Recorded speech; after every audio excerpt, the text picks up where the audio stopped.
Welcome to Rajika kitchen. இந்த வாரம் சட்டுப்பட்டு chutney recipe number 38. Chutneys நிறைய பார்த்துட்டோம். இந்த வாரம் அட்டகாசமான பொடி எப்படி செய்யறதுன்னு பார்க்கலாம் வாங்க. இது போல அடுப்பே பற்ற வைக்காத இன்ஸ்டன்ட் சட்னிஸ் ஒவ்வொரு ஞாயிற்றுக்கிழமையும் போஸ்ட் பண்ணிட்டு இருக்கோம். எல்லா சட்னியும் தெரிஞ்சுக்கிறதுக்கு நம்ம சேனல் சப்ஸ்கிரைப் பண்ணிக்கோங்க.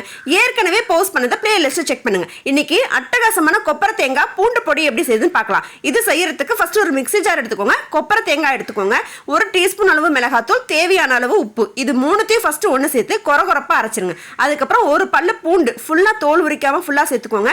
ஒரு சின்ன துண்டு வெல்லம் இதையும் சேர்த்து கொரகொரப்பா அரைச்சிங்க அப்படின்னா பொடி ரெடிங்க. சுட சுட சாதத்துல நெய்யோடு போட்டு சாப்பிட்றதுக்கு, தோசை மேல தூவி விட்டு சாப்பிட்றதுக்கு, இட்லியில நல்லா ஊற வச்சு சாப்பிட்றதுக்கு அட்டகாசமான பொடியா இருக்குங்க. செஞ்சு ஒரு தடவை வச்சிட்டிங்கன்னா 1 மாசம் வரைக்கும் கெட்டு போகாது.